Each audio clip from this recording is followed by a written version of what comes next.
Assalamualaikum warahmatullahi wabarakatuh. Sahabat muslim sekalian, saat ini kita banyak memahami dan mengetahui kekejaman bangsa Yahudi di Israel. Ketegangan di Timur Tengah dengan gejolak Israel vs Iran serta Perang Lama antara Palestina vs Israel memberitahu kita bahwa bangsa Yahudi selalu membawa keresahan. Dalam Al-Quran khususnya surat Al-Isra ayat 4. Ayat 6 dan ayat 7, Allah SWT telah berjanji untuk kaum Bani Israel atau bangsa Israel saat ini. Ada 2 Januari Allah sudah terbukti, sehingga nasib Bani Israel ini tinggal menunggu akhir nasibnya saja. Faktanya saat ini, janji ketiga Allah SWT sudah semakin nyata terlihat. Apa saja janji Allah SWT untuk bangsa Israel ini? Seperti diketahui, bangsa Yahudi biasa juga disebut Bani Israel.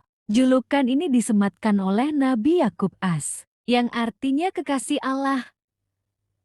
Julukan tersebutlah yang membuat bangsa Yahudi merasa derajatnya lebih tinggi daripada bangsa-bangsa lainnya. Hal inilah yang membuat bangsa Yahudi kadang meremehkan bangsa lainnya. Selain itu, bangsa ini juga dikenal memiliki sifat yang suka membangkang, bahkan dengan tidak segan membuat syariat di luar ajaran nabinya. Berikut 3 Januari Allah kepada bangsa Yahudi atau Bani Israel ini dalam Al-Quran. Antara lain, pertama, hukuman kepada kaum Yahudi. Kaum Bani Israel ini dikenal sebagai kaum pembangkang dan suka membuat kerusakan di muka bumi. Janji Allah Subhanahu wa Ta'ala ini sesuai firman-Nya dalam Al-Quran. Dan kami tetapkan Bani Israel dalam kitab itu. Kamu pasti akan berbuat kerusakan di muka bumi ini 2 kali. Dan pasti kamu akan menyombongkan diri dengan kesombongan yang besar. Al-Isra ayat 4. Saat kaum Yahudi melakukan kerusakan pertama, ayat ini turun. Kemudian datanglah hamba-hamba Allah Subhanahu wa Ta'ala untuk menghancurkan kaum Yahudi ini. Mereka diusir sampai bercerai-berai di seluruh penjuru dunia. Saat kepemimpinan Umar bin Khattab, seluruh kaum Yahudi diusir dari tanah Palestina dan negeri Syam. Mereka semua hancur dan tidak lagi membuat kerusakan. Kedua, kebangkitan sementara kaum Yahudi. Janji Allah Subhanahu wa Ta'ala berikutnya kepada kaum Yahudi adalah tentang kebangkitan dan kejayaan mereka. Setelah mengalami kehancuran dan bercerai-berai, Allah Azza wa Jalla menjanjikan hari kebangkitan serta kejayaan kembali bagi kaum Yahudi. Allah memberikan kesempatan kepada kaum Yahudi untuk mengalahkan orang-orang yang telah mengusir mereka dahulu. Bisa dilihat kaum Yahudi yang menduduki kembali tanah Palestina dan Syam.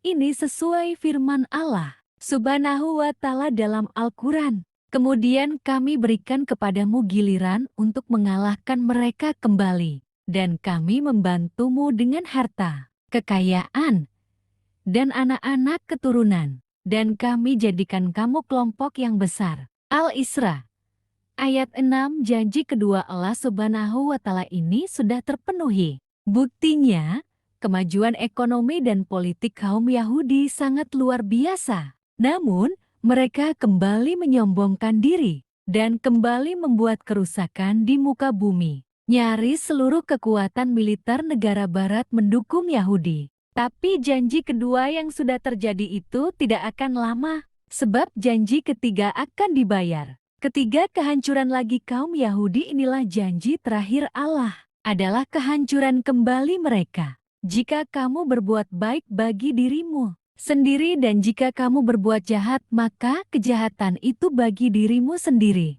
Dan apabila datang saat hukuman bagi kejahatan yang kedua, kami datangkan orang-orang lain untuk menyuramkan muka-muka kamu dan mereka masuk ke dalam masjid, sebagaimana musuh-musuhmu memasukinya pada kali pertama dan untuk membinasakan sehabis-habisannya apa saja yang mereka kuasai. Al-Isra ayat 7. Dari ayat ini orang-orang Yahudi akan merasakan kembali kehancuran mereka. Seperti janji pertama Allah Subhanahu wa Ta'ala Faktanya saat ini, insya Allah, kezaliman Zionis Israel yang juga dikenal Zionis itu akan segera berakhir. Demikian ulasan tentang janji-janji Allah dalam Al-Quran tentang kehancuran kaum Yahudi.